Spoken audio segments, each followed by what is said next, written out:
बियाणं होतं, पाऊस नाही आहे, एकतर त्यात असं बोगस बियाणामुळे शेतकरी प्रचंड आहे. राज्यामध्ये अनेक शेतकऱ्यांच्या सोयाबीन बियाण्याच्या बाबतीमध्ये फसवणूक झाली.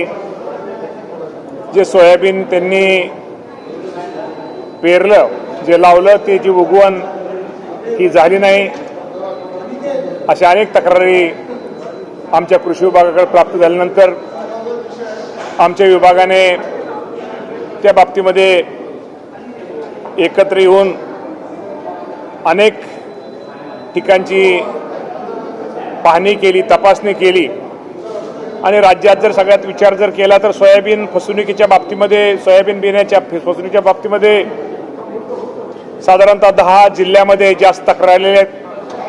त्या 10 जिल्ह्यामध्ये अकोला, अमरावती, यवतमाळ, बुलढाणा, वर्धा, चंद्रपूर, नागपूर, वाशिम, लातूर, धाराशिव या जिल्ह्यातून जास्त तक्रारी प्राप्त झालेल्या आहेत. आणि यामुळं साधारणतः सोयाबीन बियाण्याचे एकूण 5638 नमुने तपासणीसाठी घेण्यात आले होते आणि त्यापैकी जवळजवळ 581 नमुने हे अप्रमाणित आलेले आहेत. आणि बियाणे अप्रमाणित आढळून आलेल्या कंपन्यांवर कृषी विभागातर्फे 181 प्रकरणी न्यायालयामध्ये कोर्ट केसेस दाखल करण्यात येत आहेत. त्याचप्रमाणे बियाणे उगवण क्षमतेबाबत प्राप्त 3,615 तक्रारीपैकी 1738 तक्रारीची प्रत्यक्ष शेतात जाऊन तालुकास्तरीय तक्रार निवारण समिती तपासणी केलेली आहे. आणि या संदर्भामध्ये निश्चित प्रकारे तक्रारीला 18 बियाणे त्यामध्ये 18 बियाणे कंपन्या आहेत.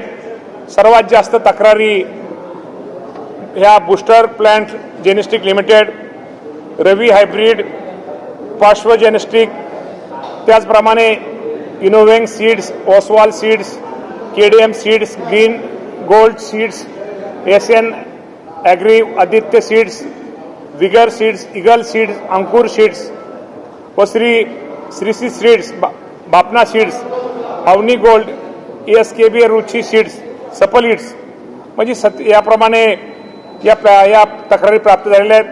त्याप्रमाणे सद्यस्थितीत बूस्टर प्लांट जेनेस्टिक लिमिटेड विरोधात 3 गुन्हे व रवी हायब्रिड सीड्स विरोधात 1 ठिकाणी खालील कायद्याअंतर्गत गुन्हे दाखल केलेले आहेत. त्यामुळे निश्चित प्रकारे आपल्या माध्यमातून मी शेतकरी बांधवांना एक सांगू इच्छितो की या बाबतीमध्ये शासनाने ताबडतोब ज्या ज्या कंपन्यांनी हे बोगस बियाणं माझ्या शेतकऱ्याला दिले त्या बाबतीमध्ये कारवाई करण्याचे आदेश राज्याच्या मुख्यमंत्र्यांनी पण दिलेले आहेत आणि आमच्या कृषी विभागाने पण निश्चित प्रकारे तक्रार त्यांना आदेश दिलेत. या बाबतीमध्ये त्यांना ताबडतोब सांगितलं ज्या ठिकाणी बियाणं बदलून देणं गरजेचं आहे ते ताबडतोब बियाणे त्यांना आपण ताबडतोब बदलून द्या आणि बियाणाबरोबरच भविष्यामध्ये असं कोणी करू नये यांच्यावरती कडकात कडक ज्यांनी या बाबतीमध्ये सोयाबीन बियाण्याच्या शेतकऱ्यांची फसवणूक केली त्यांच्या बाबतीमध्ये कडकात कडक कारवाई ही केली जाईल. अनेक ठिकाणी बोगस बियाणं का?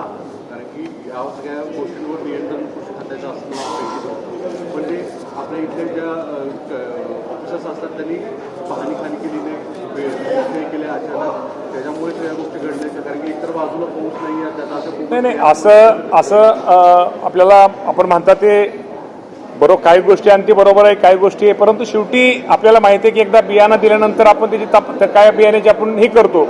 परंतु या बाबतीमध्ये असं पहिल्यांदा त्यामध्ये आढळलं नाही. परंतु निश्चित आपल्याला माहिती आहे की आपण ते बियाणं पेरल्यानंतर या गोष्टी लक्षात आलेल्या आहेत. मी एवढंच सांगतो की निश्चित प्रकारे या बाबतीमध्ये शासनाचं या बाबतीमध्ये लक्ष आहे, कृषी विभागाचं निश्चित प्रकारे लक्ष आहे आणि या बाबतीमध्ये शेतकऱ्यांना काय मदत करता येईल, सहकार्य करता येईल, बियाणं तर आम्ही बदलून द्यायला लावतोच. त्याचप्रमाणे डीपीडीसीच्या माध्यमातून सुद्धा आमच्या त्या शेतकऱ्याला काय मदत करता येईल का तोही राज्याच्या मुख्यमंत्र्यांनी सर्व या तालुक्यातल्या काय जिल्ह्यातल्या सगळ्यांना त्याप्रमाणे सूचना दिलेल्या आहेत. पण निश्चित प्रकारे मी एवढं आपल्या माध्यमातून सांगतो जी अशी बियाणे कंपन्या ज्यांनी शेतकऱ्याची फसवणूक केलेली आहे त्यांच्यावर निश्चित प्रकारे कडकात कडक कायदेशीर कारवाई केली जाईल. दुसरं कर्जमाफी कर्जमाफीच्या संदर्भात कॅबिनेटचा एक डिसिजन झाला की त्याच्यामध्ये व्याप्ती जास्त होती आणि शेतकऱ्यांना लाभ मिळतो तो काय विषय नाही व्याप्ती वगैरे नाही. आपल्याला माहिती आहे कर्जमाफीच्या बाबतीमध्ये खरं तर आपण म्हणसाल राज्याचे मुख्यमंत्री यांनी 30 जून तारीख दिली होती, ही गोष्ट खरी आहे. आणि त्यानंतर आपल्याला माहिती आहे की इथं अधिवेशन चालू होतं आणि पावसाळी अधिवेशनामध्ये पुरवणी मागण्या असतात. त्या पुरवणी मागण्यामध्ये जी कर्जमाफीची रक्कम आहे त्या रकमेचा समावेश होता. त्यामुळे त्या पुरवणी मागण्या मंजूर झाल्याशिवाय खालच्या सभागृहात वरच्या सभागृहात त्यानंतर ती पुरवणी मागण्या ह्या राज्यपाल महोदयांच्या सहीला जातात आणि राज्यपाल महोदयांची पण आता सही झालेली आहे. आणि दुसरा एक प्रश्न होता की ही जी कर्जमाफी आहे ही कर्जमाफी गरीब शेतकऱ्यांसाठी दिलेली आहे.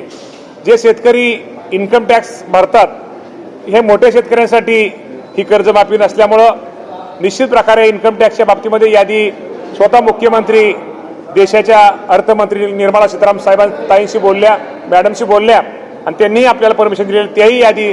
तेही आमच्याकडे लवकरच ती यादी आल्यानंतर की साधारणतः राज्याच्या मुख्यमंत्री सांगितले की 30 जुलैपूर्वी त्याच्या अगोदर पहिल्या शेतकऱ्यांना कर्जमाफीची ही रक्कम ही दिली जाणार आहे.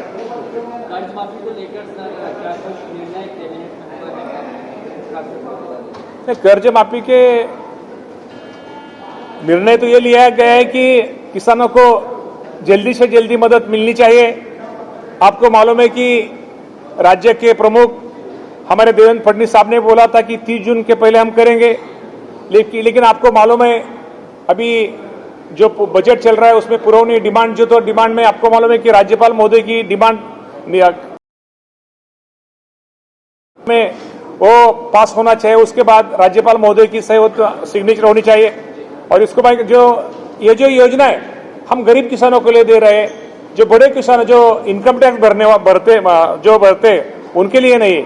इससे हमने ये देश के अर्थमंत्री निर्मला सीतारामन से उनकी परमिशन लिए और जो इनकम टैक्स भरने वाले जो किसान है उनकी लिस्ट हमें अभी आइए.